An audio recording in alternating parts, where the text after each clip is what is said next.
Hi my dear friends, welcome back to my channel. Today I'm drawing my original character, a witch cook character who runs her own small cozy restaurant. Her world is different from ours, and in her world ghosts, spirits, sorcerers and witches are as common as ordinary people. My witch loves to cook and cooks a lot using her own unique hot spices. From time to time, she welcomes unusual guests to her restaurant, and her guests are highly respected spirits, sorcerers, and witches, and very, very rarely ordinary people. And extraordinary things happen to ordinary people in her restaurant. So, with this illustration I had many difficulties and adventures. Now I'll tell you all about it. Over the past few months, I've been completely focused on depicting various characters.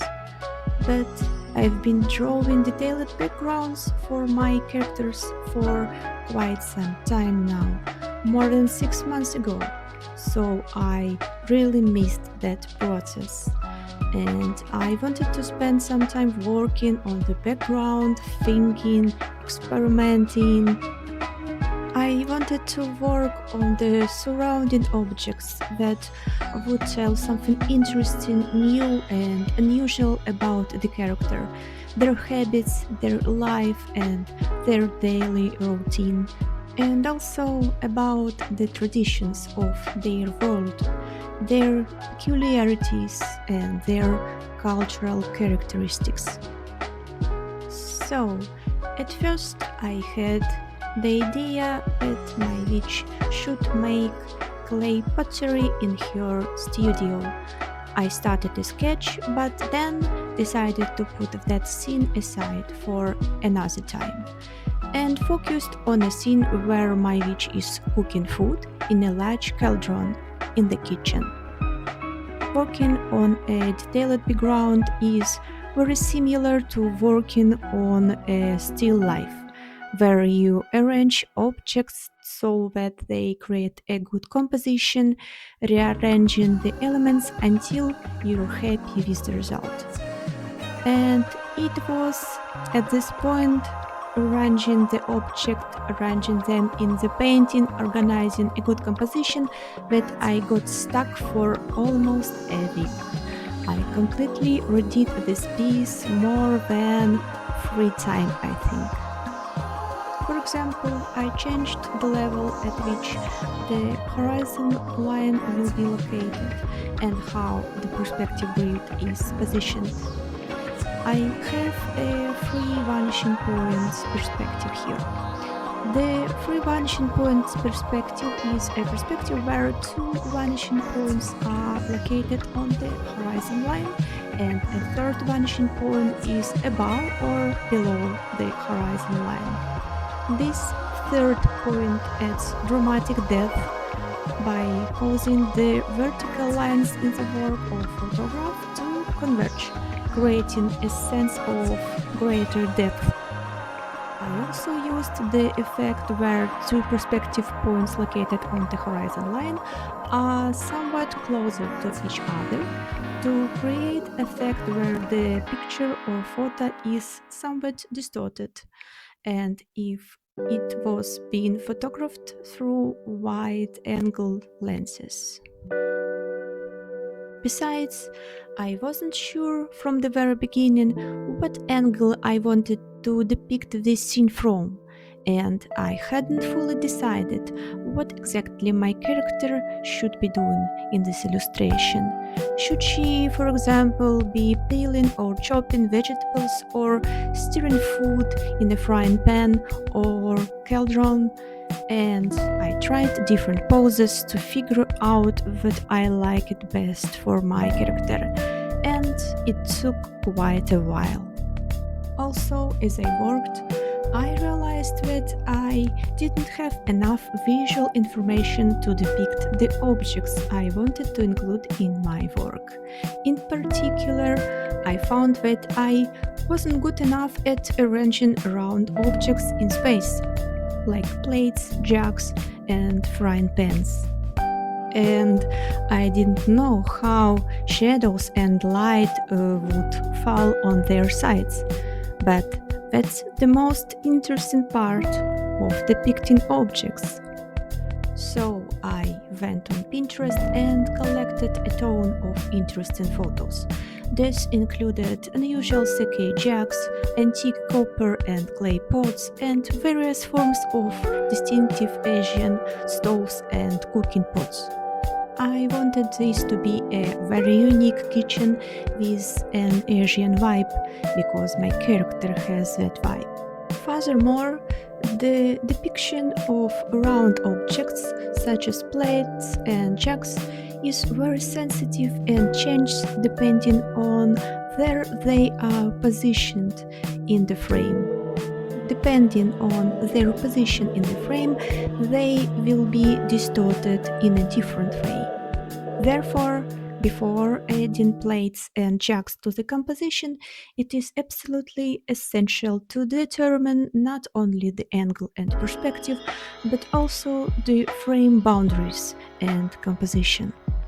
By the way, for the future, I decided that I want to draw all these interesting objects separately to study them thoroughly, including painting them on paper with paints. So I even ordered more pastel gouache colors. These are pastel colors with a lot of white, and I ordered them so I wouldn't have to waste too much time mixing the paints. When I started painting with gouache, I realized that gouache takes a little longer to mix than watercolor because watercolor is water-based paint, so water mixes instantly, while thicker gouache requires time to mix the color thoroughly. But more on that next time. Let's return to the picture. For now, I continued composing my background. I wanted the kitchen to already have dishes with prepared food, with which my witch would greet her spirit guests, as well as tables where the cooking process takes place, and of course the hearth, which is the main source of light in the picture. The flames of the hearth and the delicious spicy food create a special atmosphere, comfort, and at the same time an unusual witchy mood. Bundles of dried peppers hanging from the ceiling indicate that the spices here are handcrafted. But I struggled with this cauldron. I tried several different types of food that should be cooked there, meat and Chinese noodles, and I didn't really like the results. I've already drawn my witch in the kitchen, and I'll leave a link to those works in the description. And while at the very beginning my idea was to keep the same lighting as in the previous work, I then realized that I wanted something different and new. While in the previous picture the reflected light from below was more reminiscent of bluish glow of haze rising from the floor like a cloud, this time I ultimately abandoned this idea. As usual, when working with detailed backgrounds, I try to work through the entire piece, creating the background environment first and then working on the character at the end. But in this work, since I had to change the angle of view several times, I reworked the character's pose several times.